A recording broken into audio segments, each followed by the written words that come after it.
Bénissez l'Éternel tous les anges qui puissent en force. Saint-Esprit, nous voulons te recommander ce moment. Nous voulons te recommander ta parole.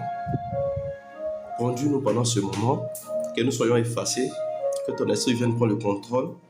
Bénis ce moment, bénis chacun de nous, exauce nos prières, donne-nous la compréhension, sagesse et intelligence, affermis-nous par ta parole et glorifie ton nom.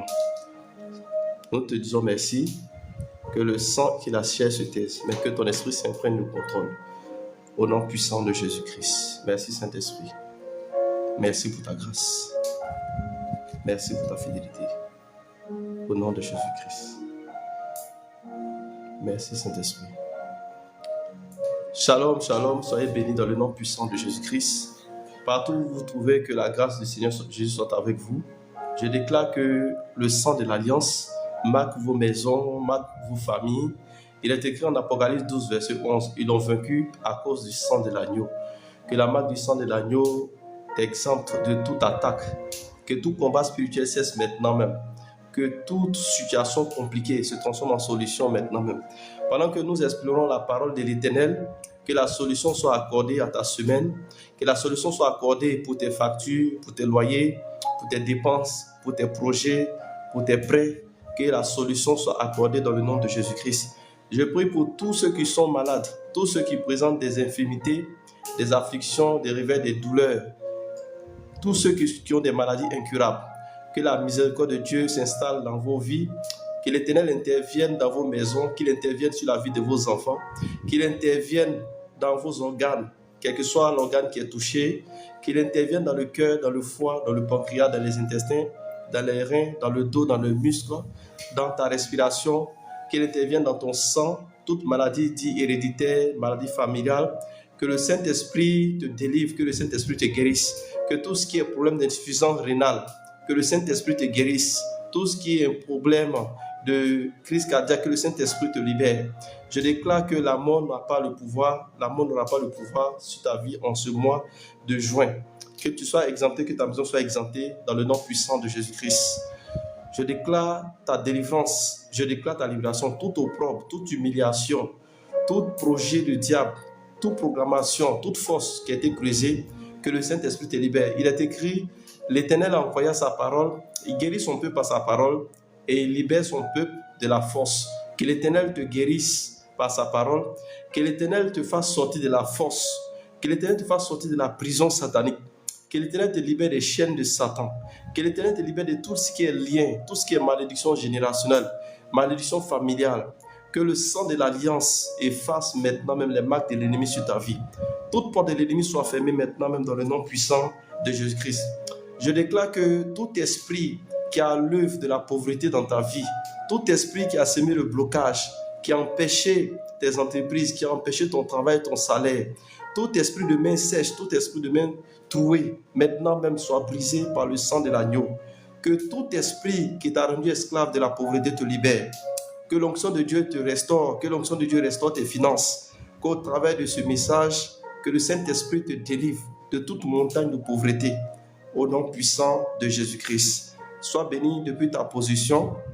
Sois béni, que ta famille reçoive maintenant cette grâce, que ta maison reçoive cette grâce dans le nom puissant de Jésus-Christ. Gloire à Jésus-Christ.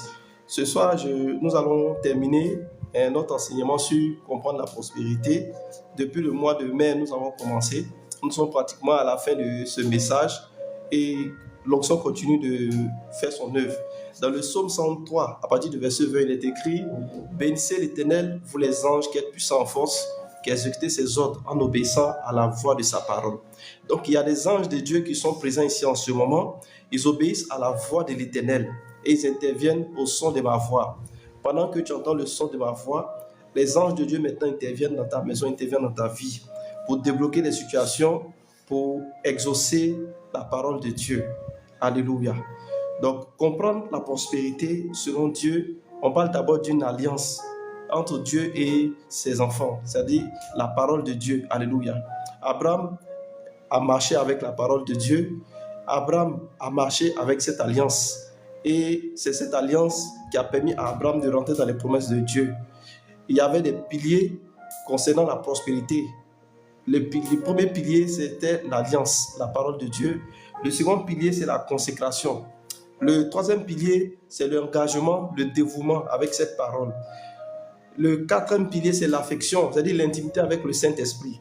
Le cinquième pilier, c'est l'addiction, c'est-à-dire Dieu doit être au premier niveau. Dieu doit être avant toute chose, avant de parler d'autre chose. Donc, pourquoi Dieu veut que nous soyons une source de bénédiction? Parce que nous devons prendre soin du royaume. Parce que cette bénédiction, cette prospérité va nous donner la grâce de pouvoir soutenir le royaume, de pouvoir faire avancer le royaume. Alléluia. Donc, Dieu nous rend prospères. Pourquoi? Parce que nous devons soutenir les pauvres. Nous devons soutenir les orphelins, les malades, les prisonniers et les démunis. Alléluia. Donc, nous devons marcher dans les preuves d'Abraham, d'Isaac, de Jacob. C'est juste un rappel. Donc, la parole de Dieu pour nous, c'est une semence. Lorsque nous avons un chantier de vie, nous devons s'aimer la parole de Dieu afin de pouvoir récolter des fruits dans ce chantier-là. Et sans la foi, c'est impossible de voir les fruits de cette parole. C'est par la foi que nous sommes guéris, c'est par la foi que nous sommes délivrés, c'est par la foi que nous acceptons Jésus comme Seigneur et comme Sauveur personnel. C'est par la foi que nous avons la rencontre avec le Saint-Esprit. Alléluia. Pour qu'il y ait croissance, il faut qu'il y ait investissement. Si je veux prospérer avec Dieu, si je veux m'enrichir dans la parole de Dieu, il faudrait que je commence à semer avec le peu que j'ai. Parce que la croissance répond à l'investissement. Alléluia. Il y a l'intégrité financière aussi. Il faudrait que je sois intègre avec cette parole-là, comme a été Jacob, comme a été Job. Job a été intègre, Job a marché avec l'intégrité et Job a été béni de toutes sortes de bénédictions.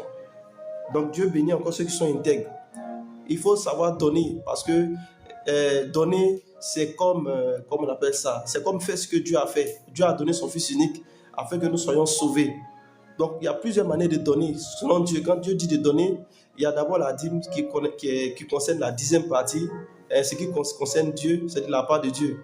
Il y a l'offrande au prophète, il y a l'offrande volontaire, l'offrande pour faire avancer le royaume. Alléluia. Donc, j'ai cité des témoignages tels que la veuve de Sarepta, cette femme-là qui a donné au prophète et qui n'est pas morte de la faim, qui n'est pas morte dans le temps de la famine. Chaque fois que je fais des dons au prophète, j'annule des malédictions sur ma vie. Il y a des problèmes difficiles que la prière, le jeûne ne peut pas forcément annuler dans ma vie. Mais lorsque je fais des offrandes aux prophètes, lorsque Dieu mène les prophètes au devant de moi, que je fais des offrandes à ces prophètes, il y a possibilité que certaines malédictions familiales, héréditaires, stérilité puissent se briser automatiquement. Alléluia. Donc après le donner, il y a le travail. Voilà, un homme doit toujours travailler. Quelles que soient les prophéties, quelle que soit l'onction qu'on a impactée sur ta vie, si tu ne travailles pas, tu finis pauvre. Alors Dieu dit qu'il faut travailler. À force de dormir, on finit pauvre. Mais à force d'être diligent, à force de travailler, on finit par s'enrichir. Les dîmes, les offrandes, les sacrifices que nous faisons dans l'œuvre de Dieu nous ouvrent notre intelligence, nous ouvrent les portes à la richesse. Mais ce qui va nous permettre de pouvoir saisir les richesses, c'est de travailler. Parce que c'est au travail des fruits de nos mains que Dieu va mettre les richesses, les bénédictions dans nos mains. Donc, après avoir reçu ta prophétie, après avoir reçu ta prière, il faudrait que tu fasses quelque chose. Il faudrait que tu bouges les mains, il faudrait que tu mettes quelque chose en place. Même si ça ne te donne pas l'argent que tu as besoin au départ, mais quel que soit, il faut faire quelque chose parce que c'est à travers ça que Dieu va te bénir. Alléluia. Donc le travail est très important. Le travail est très important. Donc même si je lis la Bible, même si je paye mes dîmes, mes offrandes, il faudrait que je travaille pour voir vraiment la manifestation de Dieu. Et j'ai parlé des pensées aussi. Il faut garder tes pensées loin des personnes obscures. Il y a des personnes qui ne peuvent pas aider toi, ta mémoire, ta pensée à prospérer. Ce que le corps de l'homme produit est fonction de ce que la pensée reçoit. Donc, protège ta pensée des mauvaises relations, des mauvaises personnes. Enrichis ta pensée avec la parole de Dieu. De ce que ta pensée a besoin, c'est la parole de Dieu. C'est le rêve pour ta vie. Fais confiance à Dieu. Même s'il n'a pas fait aujourd'hui, il le fera demain. S'il ne t'a pas guéri aujourd'hui, il va te guérir demain. S'il ne t'a pas donné la richesse aujourd'hui, il te donnera cette richesse-là demain. S'il ne t'a pas donné la paix aujourd'hui, demain il te donnera la paix. Et dit, gardez le silence et l'Éternel combattra pour vous. Dieu aime ceux qui lui font confiance. Quand tu as des problèmes, quand tu es face à des difficultés, quand tu ne sais plus comment faire les choses, quand tu ne sais plus quelle solution il faut avoir pour traverser une situation, garde le silence, fais confiance à Dieu. Lorsque tu gardes le silence, Dieu lui sait que c'est son temps maintenant d'intervenir. C'est lui qui combat pour toi. Et dit, tu ne vas pas te faire justice toi-même, mais garde le silence et l'Éternel combattra pour toi. On a vu Moïse devant les eaux. Alléluia. Quand Moïse a dit, Moïse était utilisé comme Dieu. Quand Moïse a demandé au peuple de garder le silence, ils ont fait confiance à Moïse. Et Dieu a intervenu. L'ennemi a été englouti dans la mer. Pourquoi? Parce qu'ils ont eu confiance en l'Éternel. Ils ont gardé le silence et la solution est venue. Pendant que tu es présent ici, quel que soit ton problème, quelle que soit ta situation, quelle que soit la santé que tu as, je te demande de garder le silence. Parce qu'il y a une onction ici qui va réparer ta vie au nom de Jésus-Christ. Il y a une onction qui est présente ici qui va te donner la solution à l'instant même. Pendant que tu es présent sur ce live-là, quelle que soit la montagne qui s'est dressée au-devant de toi, tu as tout fait. Peut-être que tu n'as pas eu de solution, mais je te demande de garder le silence. Fais confiance à Dieu parce qu'il est présent et il intervient pour tous ceux qui lui font confiance. Tous ceux qui gardent le silence lorsqu'ils sont à la fin de leurs possibilités, de leurs capacités, il intervient dans leur vie. Faites confiance à Dieu. Alléluia. Que tout hôtel de mort maintenant, hôtel de famille qui menace ta vie, pendant que je suis en train de parler, je vois un hôtel de mort, je vois un hôtel de mort, un hôtel de mort, hôtel de famille. Toute programmation de mort sur ta vie est annulée maintenant, même dans le nom de Jésus. Par la puissance du Saint-Esprit, l'hôtel de mort qui te réclame, l'hôtel de mort sur lequel on veut te sacrifier, je renverse cet hôtel au nom de Jésus-Christ. L'hôtel familial qui t'appauvrit, l'hôtel familial qui te fait tourner en rond, qui envoie la stérilité dans ta vie, qui met les blocages dans ta vie, je renverse cet hôtel au nom de Jésus-Christ. Je brise les chaînes de la mort maintenant même. Je te libère maintenant de l'hôtel familial. Je te libère de cet hôtel de mort. Je libère ta santé, je libère ton mariage, je libère ton enfantement, je libère maintenant même ta vie par l'autorité du nom de Jésus-Christ. Je frappe maintenant même cet hôtel de mort. Je frappe maintenant cet hôtel de mort. Je déclare ta délivrance. Je déclare ta délivrance au nom puissant de Jésus-Christ. Alléluia. Il y a un temps d'attente avec Dieu. Dieu aime les gens qui sont patients. Un homme doit être toujours patient. Quelles que soient les prophéties que tu as reçues, quelle que soit la direction divine que tu as reçue, même si ce n'est pas encore arrivé, ne te décourage pas, garde le silence et sois patient. Parce que Dieu finit par exaucer tous ceux qui sont patients. Et dit, sois à ton poste, demeure à ton poste, parce que cette prophétie, cette parole que tu as entendue sur ta vie, cette parole va se manifester, cette prophétie, elle arrivera sûrement. Alléluia. Donc, il faut garder le silence. Tu as fait toutes tes forces, tu as fait toutes tes possibilités, tu as tapé à gauche, à droite, tu n'as pas encore vu ce que Dieu a dit sur ta vie. Garde le silence et fais confiance à Dieu. Et ce temps d'attente-là, Dieu a beaucoup de choses à t'enseigner. Souvent, quand Dieu ne fait pas les choses au même temps, peut-être que tu es dans des erreurs, peut-être qu'il y a des choses que tu fais. Si Dieu te fait rentrer dans cette prophétie-là, ça ne sera pas avantageux pour toi. Mais souvent, Dieu permet à ce que ça soit long, Dieu permet à ce que rien ne se fasse pour que tu puisses t'asseoir et méditer. Et souvent, c'est dans la méditation, souvent, c'est dans le temps d'attente que Dieu va te révéler toi-même tes fautes et tes défauts pour que tu puisses t'équiper personnellement pour rentrer dans la promesse. Alléluia. Et après avoir observé le temps d'attente, il y a la prophétie. Ne te tais jamais sur ta vie. Quel que soit ce que Dieu a dit sur toi, chaque fois que tu pries, il faut prendre des versets dans la Bible et il faut impliquer ces versets-là dans la prophétie sur ta vie. Il faut prendre des versets dans la Bible, il faut prophétiser sur ta vie. Si c'est un problème de maladie, si on t'a dit que tu allais guérir, il ne faut pas te taire. Jésus a guéri les aveugles, Jésus a guéri les malades. Et il faut prophétiser sur ta vie. Comme dans Ézéchiel 35, il n'a pas arrêté de prophétiser sur les ossements. Et les ossements ont repris vie. Prophétise sur ta vie. Déclare des choses sur ta vie. Déclare ton voyage. Déclare ton mariage. Déclare ta guérison. Déclare ta délivrance. Je ne sais pas combien de temps l'esprit de famille t'a maintenu dans cette pauvreté.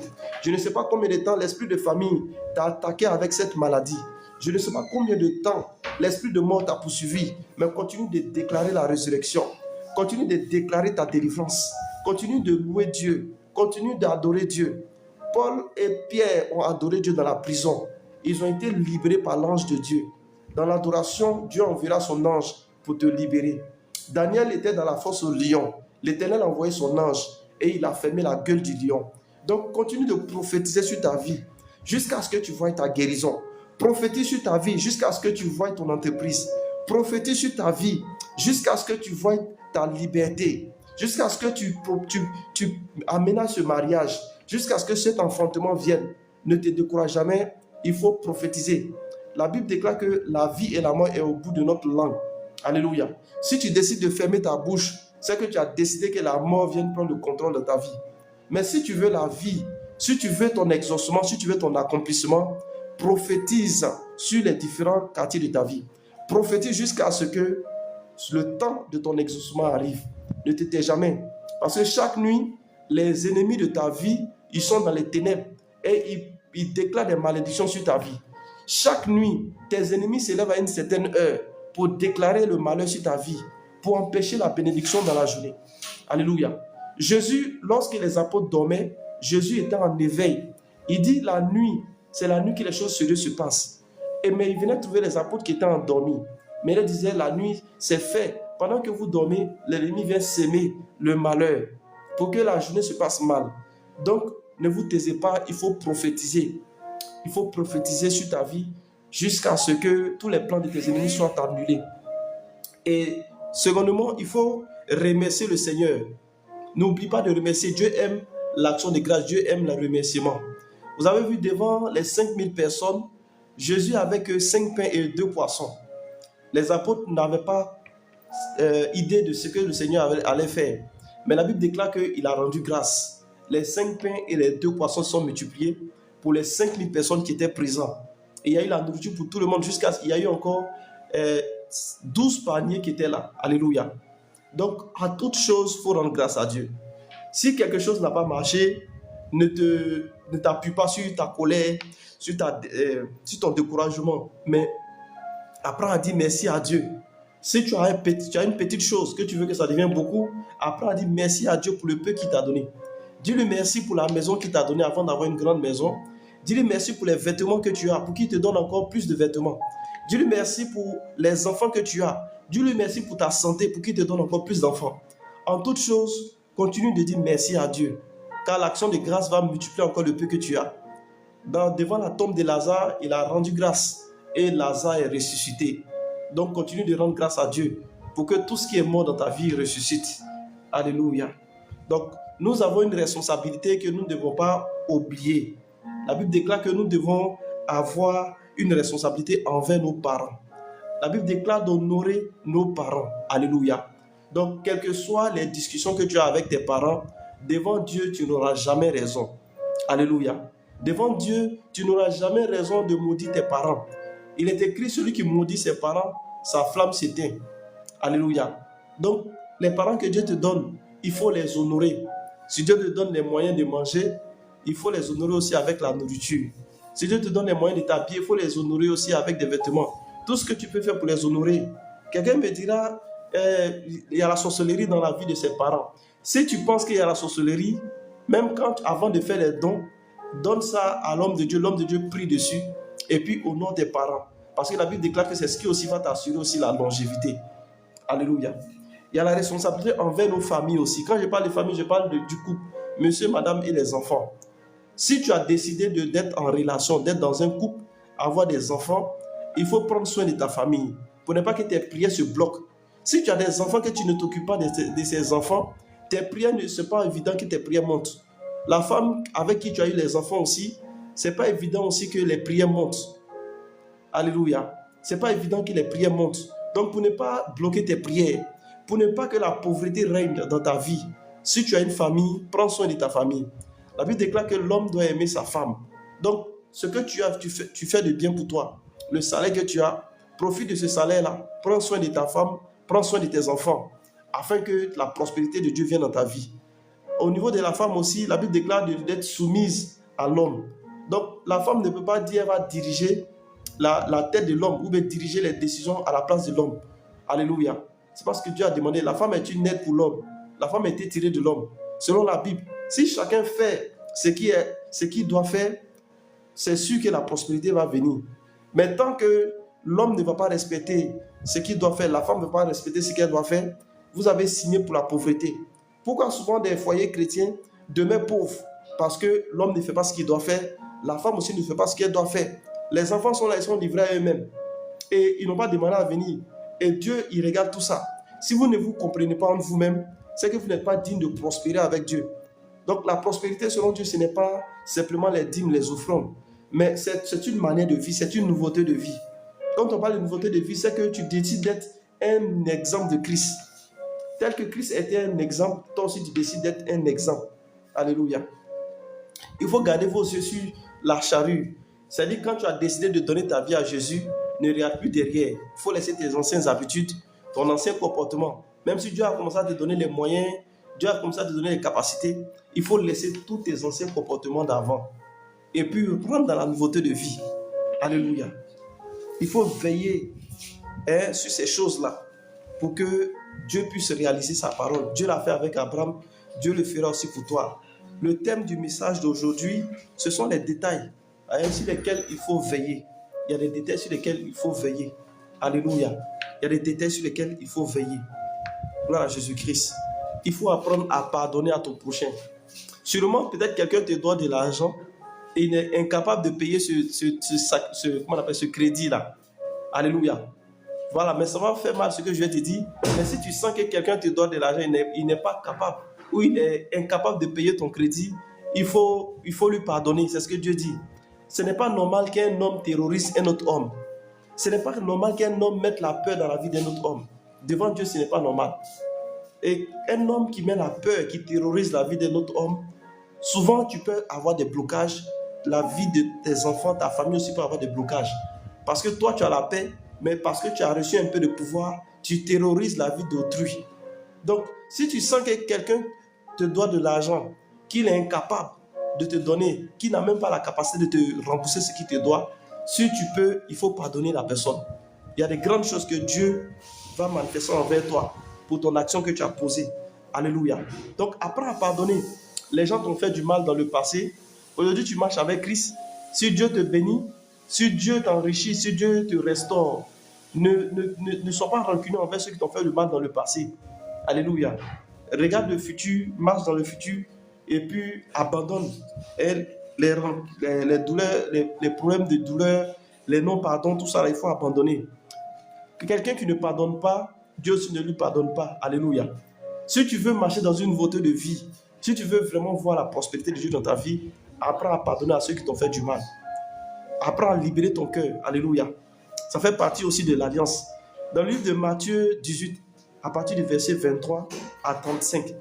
Alléluia. J'ai lu le récit. Il est écrit: c'est pourquoi le royaume des cieux est semblable à un roi qui voulut faire rendre compte à ses serviteurs. Quand il se mit à compter, on lui emmena un qui devait 10 000 talents. Alléluia. On lui emmena un qui devait 10 000 talents. Voilà, je suis à la ligne. Comme il n'avait pas de quoi payer son maître ordonna qu'il fût vendu, lui, sa femme, ses enfants et tout ce qu'il avait, et que la dette fût acquittée. Le serviteur, se jetant à terre, se prosterna devant lui et dit: Seigneur, aie patience envers moi, et je te payerai tout. Ému de compassion, le maître de ce serviteur le laissa aller et lui remit la dette. Après qu'il fut sorti, ce serviteur rencontra un de ses compagnons qui lui devait 100 deniers. Il le saisit et l'étranglait en disant: paie ce que tu me dois. Ce compagnon, se jetant à terre, le suppliait disant: aie patience envers moi et je te payerai. Mais l'autre ne voulut pas et il alla le jeter en prison jusqu'à ce qu'il eût payé ce qu'il devait. Ses compagnons ayant vu ce qui était arrivé furent profondément attristés et ils allèrent raconter à leur maître tout ce qui s'était passé. Alors le maître fit appeler ce serviteur et lui dit: méchant serviteur, je t'avais remis en entier ta dette parce que tu m'en avais supplié. Ne devais-tu pas aussi avoir pitié de ton compagnon, comme j'ai eu pitié de toi. Et son maître irrité le livra au bourreau jusqu'à ce qu'il eût payé tout ce qu'il devait. C'est ainsi que mon Père céleste vous traitera si chacun de vous ne pardonne pas à son frère de tout son cœur. Alléluia. Voilà le récit sur le pardon. Alléluia. Si Dieu, quels que soient tes péchés, quelles que soient les graves erreurs que tu as fait dans ton passé, tu as donné ta vie à Jésus, si Dieu t'a pardonné, si Dieu t'a donné une nouveauté de vie, ce n'est pas toi humain qui n'est pas capable de pardonner aussi à celui qui t'a offensé. Alléluia. Donc le Seigneur nous donne ce récit-là dans le livre de Matthieu 18, 23 à 35 pour que nous voyions un peu la puissance du pardon. Si nous ne sommes pas capables de pardonner à ceux qui nous ont fait du mal, le Seigneur aussi nous rejettera. Alléluia. Et tout ça, ça peut envoyer la pauvreté aussi dans la Jésus-Christ. Elle dit ainsi, Dieu vous traitera si vous ne pardonnez pas de tout votre cœur, votre prochain. Donc le pardon est important. Il faut pardonner, il faut abandonner les gens qu'on a enfermés dans le cœur pour prospérer avec Dieu. Et secondement, on parle maintenant de honorer son maître. Honorer son maître, alléluia. Il faut honorer ton maître. Il faut honorer le chef de ton entreprise. Là où tu travailles, il y a un patron qui est là. Même si tu es plus âgé que lui, il faut l'honorer. Faut l'honorer, c'est normal. Dieu dit d'honorer son maître. Alléluia. Il faut honorer son maître. Tu ne peux pas venir faire le travail de quelqu'un et puis manquer de respect à la personne et puis faire du n'importe quoi dans son entreprise. Alléluia. Et puis toi, à ton niveau maintenant, fais ton entreprise et puis vouloir que Dieu n'a qu'à prospérer cette entreprise-là. De la même manière que tu veux prospérer avec Dieu, tu veux que les gens travaillent pour toi, tu veux avoir des servantes, tu veux avoir des serviteurs. Pendant que toi aussi tu sers quelqu'un, apprends à respecter le travail de la personne. Apprends à honorer la personne. Ce que tu ne veux pas qu'on te fasse lorsque toi aussi tu vas faire ton entreprise là. Toi, dès maintenant que tu travailles pour un maître, apprends à honorer ton maître aussi. Apprends à honorer le chef que Dieu a établi sur toi. Sinon, si tu n'arrives pas à le faire, ne pense pas que toi tu vas prospérer aussi dans la paix. Alléluia. Donc tout ça, ça fait partie, sont les codes de la prospérité. Éphésiens 6, verset 5 qui dit « Serviteurs, obéissez à vos maîtres selon la chair, avec crainte et tremblement, dans la simplicité de votre cœur, comme à Christ. » Éphésiens 6, verset 6 à 8. « Serviteurs, soyez soumis en toute crainte à vos maîtres, non seulement à ceux qui sont bons et doux, mais aussi à ceux qui sont d'un caractère difficile, non pas seulement sous leurs yeux, comme pour plaire aux hommes, mais comme des serviteurs de Christ qui font le bon cœur, la volonté de Dieu. Servez-les avec empressement, comme servant le Seigneur et non des hommes, sachant que chacun, soit esclave, soit libre, recevra du Seigneur selon ce qu'il aura fait de bien. Alléluia. Donc, selon ce que tu auras fait de bien, si tu as bien servi quelqu'un dans son entreprise, tu as honoré un maître, un patron dans l'entreprise, toi aussi, quand tu seras maître ou bien tu seras propriétaire d'entreprise aussi, les gens vont respecter ton travail. Mais si tu n'arrives pas à respecter ce qui appartient à autrui, ne pense pas que quand tu vas commencer pour toi aussi, quelqu'un pourra respecter pour toi. Alléluia. Ce qu'un homme aura sémé, il va récolter le fruit. Proverbe 27, verset 18. Celui qui soigne un figuier en mangera le fruit, et celui qui garde son maître sera honoré. Alléluia. Celui qui garde un figuier il va manger les fruits de ce figuier-là, mais celui qui garde son maître, il sera honoré. Gloire à Jésus-Christ. Proverbe 27, verset 19. Comme dans l'eau, le visage répond au visage. Ainsi, le cœur de l'homme répond au cœur de l'homme. Alléluia. Voilà. Tout ce qu'un homme aura sémé, il va récolter les fruits. Dans le livre de 1 Chronique 29, 28, il dit « Il mourut dans une heureuse vieillesse, rassasié de jours, de richesse et de gloire. Et Salomon, son fils, régna à sa place. » Vous avez vu la vie de David. Je vois une grâce de Dieu ici sur la vie de quelqu'un. Il y a une onction ici qui est en train d'impacter la vie d'une personne ici dans le nom de Jésus-Christ. Dieu te communique la grâce. Dieu te communique la grâce. Vous avez vu David. David a toujours honoré ses maîtres. Saül était le chef de David. David, à cause de l'onction de Dieu qui était sur Saül, David a honoré son maître. David est resté dans l'honneur. Mais vous avez vu comment David, même malgré ses enfants sont levés contre lui, David a régné jusqu'à sa vieillesse. Et son fils Salomon est venu prendre sa place. Quand il sait honorer l'homme pour qui tu travailles, quand il sait honorer le maître que Dieu a établi sur toi, le chef que Dieu a établi sur toi, toi aussi demain, quand tu deviendras chef, tu vas récolter les fruits de ce que tu as fait. Alléluia. Si tu as passé ton temps à mentir aux gens, à voler les gens, à trahir les gens, à tromper les gens, il faut savoir aussi qu'au moment où tu seras dans le besoin aussi, ça serait pareil. Alléluia. Tout ce qu'un homme aura sémé, il va récolter les fruits. Genèse 39, verset 2 à 6, la Bible dit, l'Éternel fut avec lui et il prospéra. Et la prospérité l'accompagna. Il habitait dans la maison de son maître, l'Égyptien. Son maître vit que l'Éternel était avec lui et que l'Éternel faisait prospérer entre ses mains tout ce qu'il entreprenait. Joseph trouva grâce aux yeux de son maître qu'il employa à son service, l'établit sur sa maison et lui confia tout ce qu'il possédait. Dès que Potiphar l'eut établi sur sa maison et sur tout ce qu'il possédait, l'Éternel bénit la maison de l'Égyptien à cause de Joseph. Et la bénédiction de l'Éternel fut sur tout ce qui lui appartenait, soit à la maison, soit au champ. Il abandonna aux mains de Joseph tout ce qui lui appartenait. Et il n'avait avec lui d'autre soin que celui de prendre sa nourriture. Or, Joseph était beau en taille et beau en figure. Alléluia. Tous ceux qui ont honoré le maître, tous ceux qui ont été fidèles à le maître, Dieu aussi les a honorés aussi dans la Bible. Et c'est ce que Dieu me demande. Il faut bien payer tes employés. Je parle ici parce que demain, toi peut-être que tu es employé de quelqu'un, mais demain tu seras appelé aussi à être employé. Et tu seras appelé aussi à employer des personnes. Alléluia. Si tu décides de prendre quelqu'un pour faire un travail pour toi, travailler dans ta société, c'est que tu as la capacité de payer son salaire. Maintenant, si tu n'as pas la capacité de payer son salaire, il faut dire à la personne en même temps que vraiment, tu ne serais pas capable de payer son salaire. Mais au cas si la personne a eu mieux ailleurs, que la personne aille se débrouiller. Parce que l'ouvrier mérite son salaire. J'ai vu des gens qui avaient des marchés en centaines de millions, qui se permettaient de payer les employés à 50 000. Alléluia. Mais ce n'est pas aux gens que tu fais ça. C'est-à-dire que tu as beaucoup de... L'entreprise fait rentrer des millions. Et puis les gens sont embauchés comme des stagiaires. Les gens sont payés à 50 000. Quand ils font 3 mois, tu prolonges les stages. 6 mois, 9 mois. Mais tu ne les embauches pas. Tu continues à les payer 50 000. Alléluia. Une telle entreprise ne peut jamais prospérer dans le nom de Jésus. Ça ne peut jamais prospérer.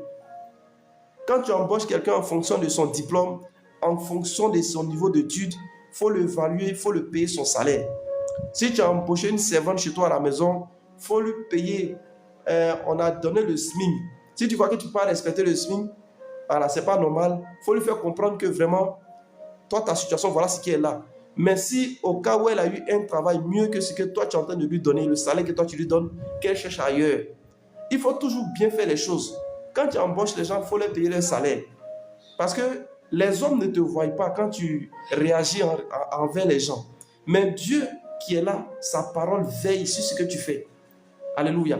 C'est pour ça que beaucoup de personnes sont bloquées. Beaucoup de personnes ont des entreprises et n'arrivent pas à prospérer. Parce qu'ils pensent que la prospérité, c'est le fait d'aller honorer leur père spirituel avec leurs dîmes, avec leurs offrandes. Ça ne suffit pas. C'est toute une nouveauté de vie. C'est tout un comportement. Alléluia. Et c'est tout ce que je suis en train de citer. Si tu te résumes simplement par les semences, c'est-à-dire la dîme et puis les offrandes, tu ne vas jamais prospérer avec Dieu. Parce que c'est un caractère qui doit changer. C'est un esprit de justice. Alléluia. Il faut travailler sur tous ces domaines dont je suis en train de parler là. Si quelqu'un travaille pour toi, il faut le payer son salaire. Alléluia. Il ne faut pas ruser avec la personne, il ne faut pas essayer de te jouer les malins parce que non, tu veux te faire beaucoup d'argent. Donc tu penses que non, en donnant des miettes à la personne, tu vas t'enrichir. Dieu ne prospère pas ce genre d'entreprise-là. Alléluia. Moi, je te parle d'une prospérité que Dieu va fonder sur le roc. Alléluia. C'est possible. Je ne parle pas des choses à peu près que les gens font. Ils pensent qu'ils ont déjà quelque chose. Ils n'ont rien. Quand Dieu fait prospérer son enfant, là, ça fait peur. Ça fait peur tellement qu'on pense que son enfant allait soulever quelque chose. C'est de ça que je parle. Mais avant que tu puisses manifester la prospérité selon Dieu, c'est une manière de marcher, c'est une vie. Comme Abraham l'a fait, comme Daniel, ils l'ont fait. Mais ce n'est pas impossible. Celui qui peut, Dieu le fera.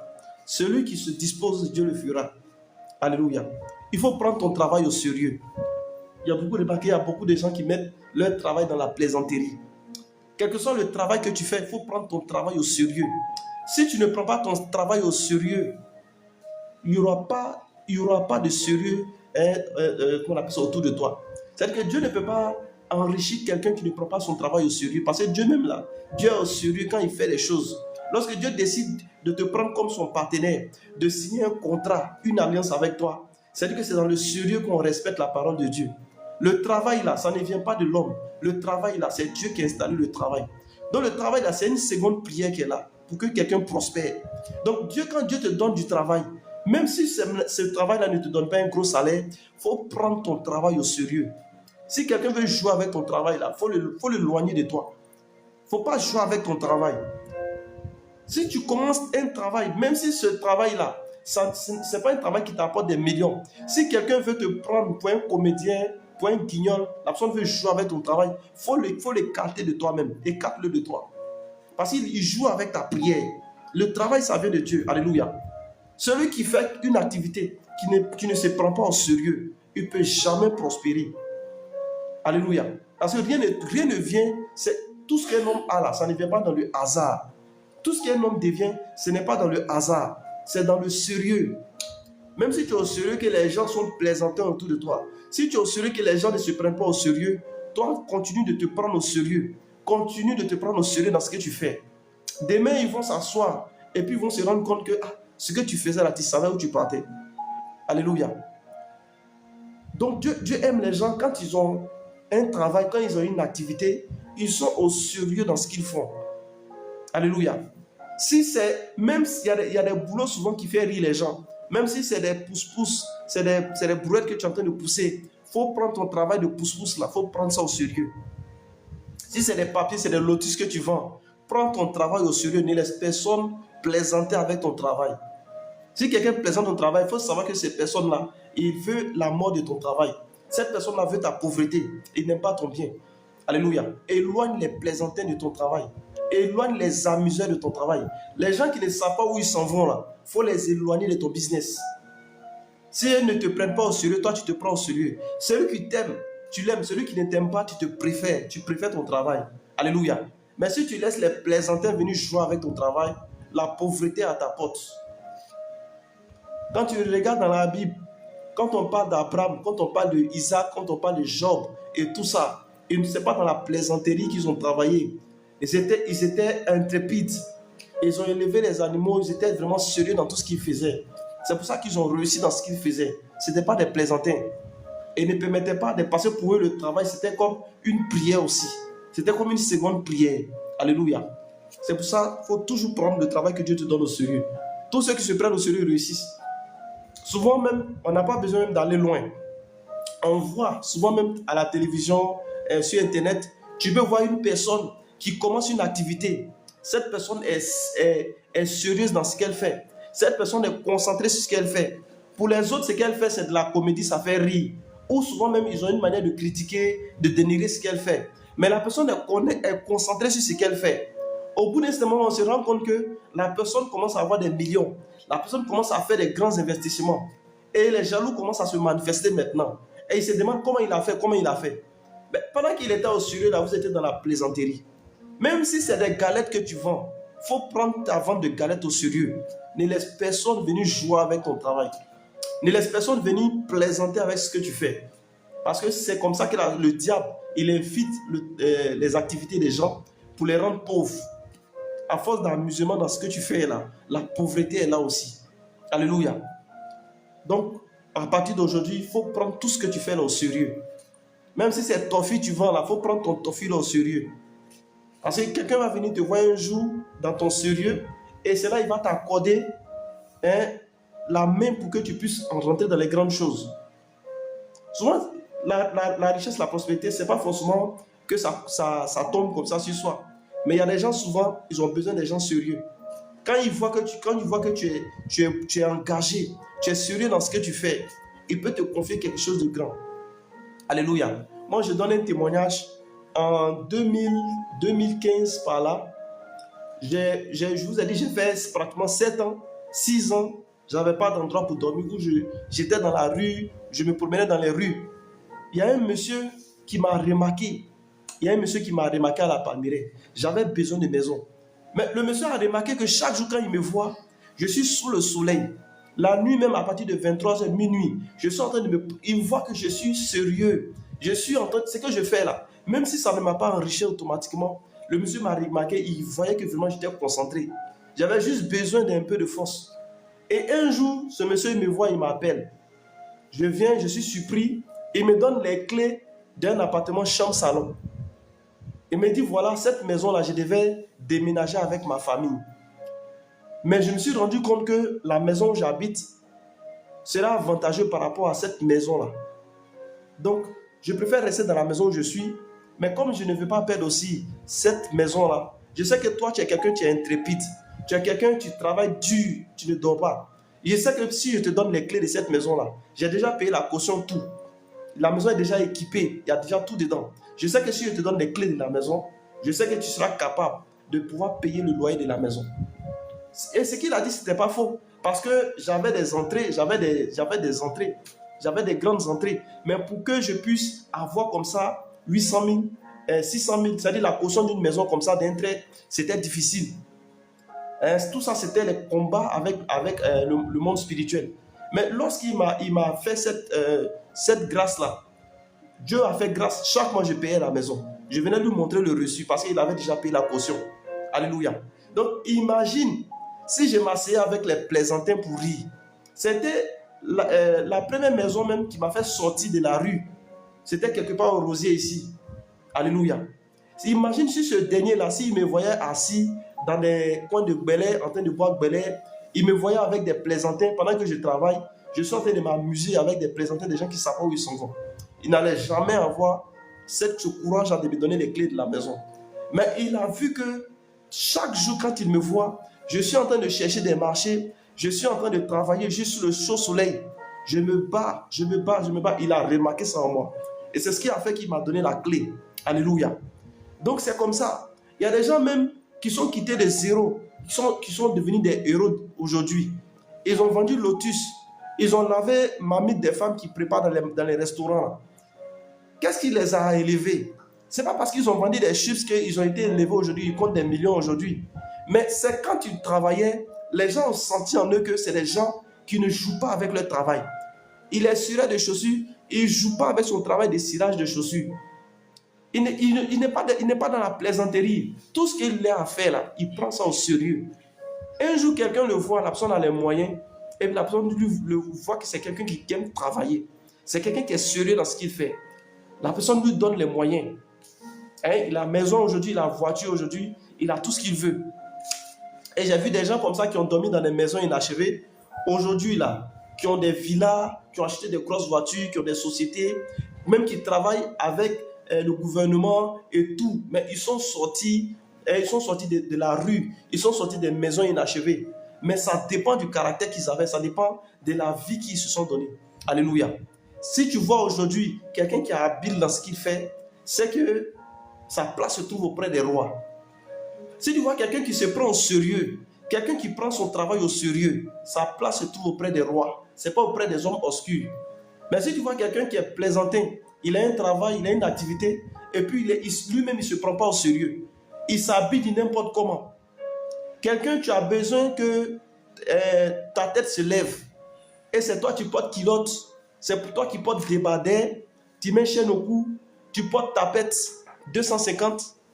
Tu cherches à faire une activité où on va te payer peut-être 1 500 000. C'est toi qui portes tapette 250, culotte, débardeur pour aller rencontrer tes clients. Mais tu n'es pas sérieux. Même si tu penses que non, tu te mets à l'aise là. Qui va te regarder avec ton débardeur, ta culotte, tes tapettes là, et puis va venir te donner ces 1 million, ces 500 000. C'est pas possible. Mais si tu arrives à te faire coudre un pantalon, une chaussure fermée, une chemise, tu te laves, tu brosses bien tes cheveux, tu te prends en sérieux. Même si ton travail là, tu es encore pauvre dedans. Le riche là, il va te regarder dans ton sérieux là, dans la manière dont le peu que tu as, tu prends pour t'habiller, il va te respecter. C'est ce qui va t'élever. Alléluia. La Bible nous demande de respecter le travail qu'on a. Mais en même temps, prenons exemple sur la vie que nous avons autour de nous. Alléluia. Un temps, j'ai travaillé dans une société de transit au niveau de Makori. Je suis arrivé là-bas, on devait me retenir. et tout. Mais je me suis donné les moyens pour qu'on me garde. Au départ, quand j'arrivais dans la société, c'était pour ramasser des cartons. Mais quand je suis arrivé dans la société là, je n'avais pas d'endroit pour dormir. Je dormais sur un terrain inachevé. J'avais une chemise carolée bleue avec un jean, couleur gris. Mais je portais ça toute la semaine. C'est-à-dire que du lundi au vendredi, je porte la chemise et puis le pantalon. Et le samedi, je lave la même tenue là. Le lundi, je reprends. Mais le boss de la boîte, tellement il m'a observé, tellement il a vu mon engagement, il a vu mon sérieux. C'est-à-dire que au lieu même d'aller ramasser des cartons, moi j'avais un chauffeur. J'étais avec un chauffeur et c'est moi qui partais encaisser les chèques de la société. Avec ma seule tenue que j'avais là. Pourtant, il y avait des collègues autour de moi qui avaient, eux, ils étaient déjà embauchés, qui étaient déjà à l'aise là-bas dans la société. Mais j'étais rapproché du boss. Ça faisait que tout le monde cherchait à comprendre, mais qu'est-ce qu'il y a? Et puis je suis rapproché du boss. Pourquoi c'est moi qui l'appelle pour confier les choses sérieuses, pour aller faire les tâches sérieuses? Pourtant, je n'étais pas embauché là-bas. Ça a commencé à susciter la jalousie dans la vie de tout le monde. Mais le secret que j'avais derrière ça, c'est que je ne me négligeais pas. C'est-à-dire que malgré la seule tenue que j'avais, je me prenais au sérieux. Lorsqu'on me dit d'aller faire une tâche, je suis au sérieux dans ce que je fais. Je ne suis pas dans la plaisanterie. Alléluia. Donc les plaisantins là, ils sont pas, Dieu ne les a pas recrutés pour la prospérité. Si tu sais que tu veux prospérer avec Dieu, tu veux vraiment témoigner de la bénédiction d'Abraham, de la bénédiction de Jacob, de Joseph qu'on a lu dans la Bible là. Il faut te prendre au sérieux. Il faut laisser amusement dans ton travail là. Il ne faut pas laisser quelqu'un venir verser ça dans ton travail. Tout travail que tu fais là, prends-toi au sérieux. Habille-toi bien. Même si tu as une seule tenue, il faut laver. Il faut te chercher des chaussures fermées. Il faut te prendre au sérieux. Parce que tu ne sais pas qui va te rencontrer. Alléluia. Il faut laisser les groupes de plaisantins. S'ils sont en train de causer, ils sont dans les plaisanteries, laisse-les. Toi, mets-toi au sérieux. Marche avec les gens qui sont sérieux. Voilà, ça finit par parler. Ce n'est pas de la sorcellerie, c'est un principe. Il faut respecter seulement. Si ça marchait pour d'autres, ça marchera pour toi. Ecclésiaste 9, verset 10, la Bible dit: tout ce que ta main trouve à faire avec ta force, fais-le, car il n'y a ni œuvre, ni pensée, ni science, ni sagesse dans le séjour des morts où tu vas. Alléluia. Voilà. Voilà Ecclésiaste 9, verset 10 qui dit: tout ce que ta main trouve à faire, il faut le faire. Tout ce que ta main trouve à le faire, il faut le faire. Fais-le bien, fais-le très bien. Parce que dans le séjour des morts, là, il n'y a pas sagesse, il n'y a pas intelligence, il n'y a pas tout ça là-bas. Alléluia. Donc tout ce que ta main trouve à faire, fais-le bien. Alléluia. Alors c'est à travers ça que Dieu va te bénir. Ne laisse personne mépriser ce que tu as fait. Ce que tu veux commercialiser, l'entreprise que tu mets en place, ne laisse jamais quelqu'un mépriser ce que tu es en train de faire. Ton travail que tu fais, ne laisse jamais quelqu'un mépriser. Ne laisse jamais quelqu'un te ridiculiser, mais se moquer de toi. Si tu sens qu'on ne veut pas de toi quelque part, éloigne-toi, va ailleurs, mais continue à faire ce que tu fais là, fais-le bien. Alléluia. Voilà, donc c'est les détails sur lesquels il faut veiller pour que tu puisses vraiment manifester l'héritage d'Abraham, l'héritage de Job, l'héritage de Daniel. La prospérité avec Dieu, c'est réel. Mais comme je l'ai dit, ce n'est pas en fonction des dîmes et des offrandes, des sacrifices que tu fais. Ne crois pas que parce que tu vas donner une voiture à un homme de Dieu, tu vas donner des millions, c'est ce qui va te faire prospérer. Non. Quels que soient les dons que tu vas faire dans la maison de Dieu, si tu n'observes pas tous ces détails, c'est que tu as signé pour la pauvreté. Alléluia.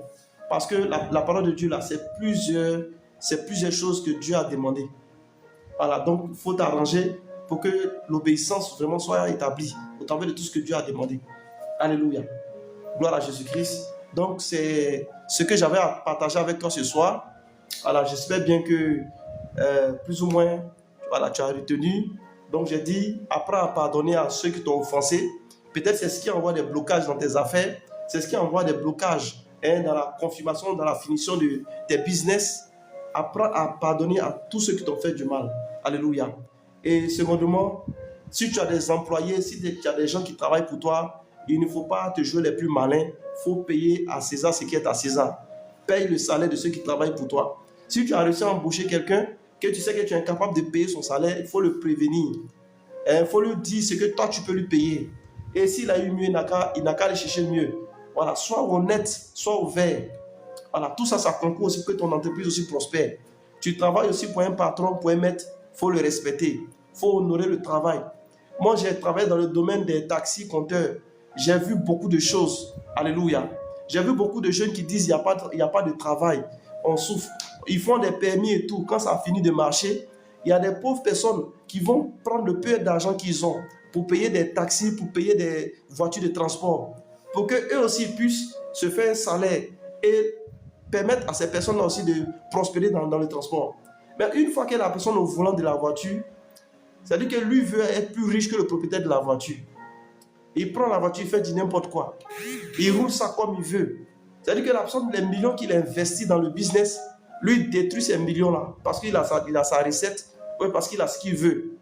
Mais quand tu finis de gâter la voiture de plusieurs personnes, pensant que toi tu es intelligent, que tu avances, le jour que toi-même là, tu vas avoir ta voiture pour que quelqu'un roule, selon ce que la Bible me dit là, personne ne va te rendre la monnaie va faire le contraire de ce que toi tu as fait. Si tu as semé le bien dans la vie des gens, si tu as organisé le travail des gens, si tu as respecté tes maîtres, si tu as respecté les patrons que Dieu t'a donnés, demain, toi aussi, quand tu seras patron là, c'est comme ça aussi que les gens vont t'aider aussi à ce que tu prospères dans tes entreprises. Mais si tu n'as pas pu soin du peu qu'on t'a donné, tu n'as pas pu prendre soin de ton patron, l'honorer, prendre soin de ce qu'il t'a confié, ne crois pas que toi, demain, quand tu vas vouloir aussi être patron, quelqu'un aussi va t'aider à multiplier pour toi. Alléluia. Donc, ce qu'un homme aura sémé, c'est comme ça, il va le récolter. Donc, c'est les détails sur lesquels il faut veiller, parce que la prospérité avec Dieu aussi, c'est réel. Nous sommes la semence d'Abraham. Voilà, c'est ça Josué dit. Il dit que cette parole ne se loigne pas de ta bouche. Il faut la méditer jour et nuit.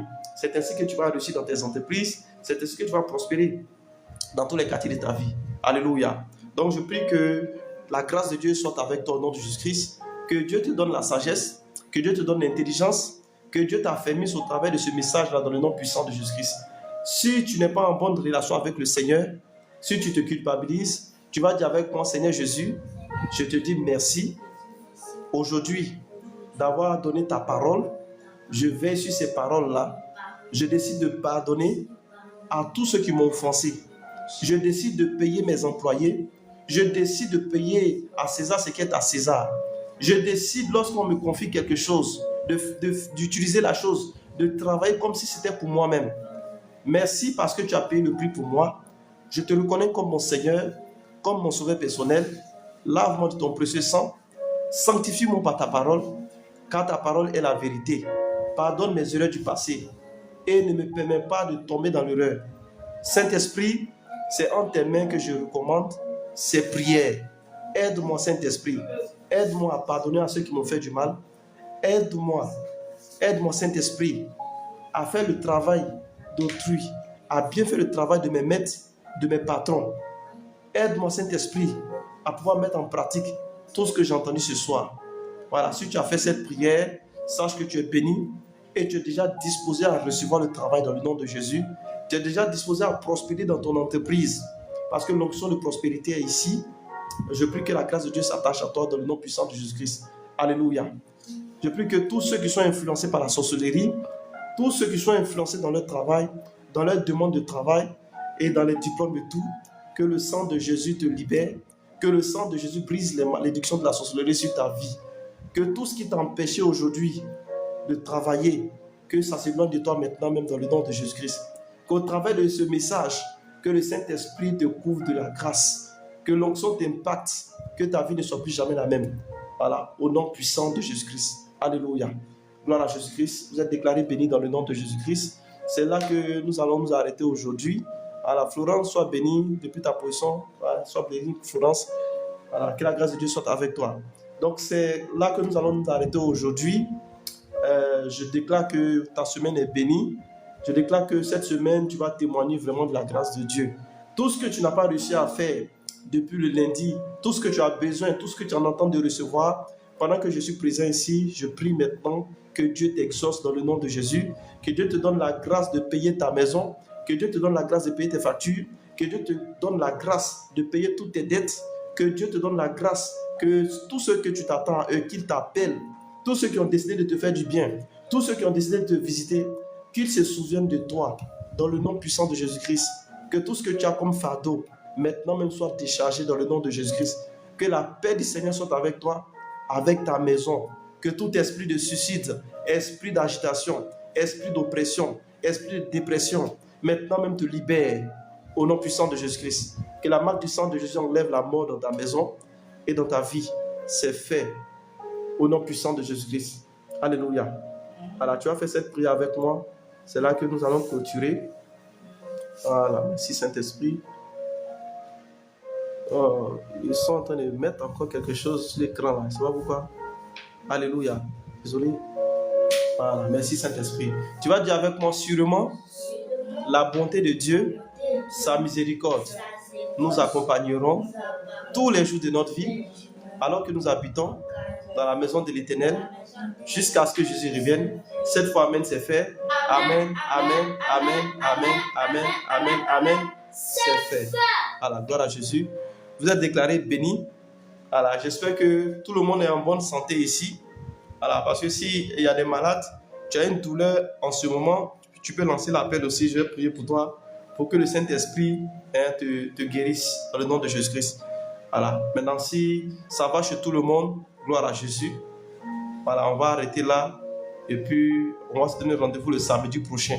Voilà, samedi, à partir de 21h10, voilà, nous allons clôturer ce message-là sur comprendre la prospérité. Samedi, ce serait voilà, le dernier message, ce serait la conclusion. On va faire la conclusion de ce message-là. Et puis, nous allons parler de la vision. Voilà, parce que ce mois de juin, on devait parler de la vision. Mais le message sur comprendre la prospérité était tellement long qu'on est arrivé jusqu'en fin juin déjà. Mais je vais faire le message sur la vision. Je vais faire ça d'un trait. Voilà, tout ce que je devais faire en plusieurs semaines, je vais faire ça d'un trait. Voilà, ce serait un message, je vais faire ça d'un trait avant qu'on ne rentre dans le mois de juin.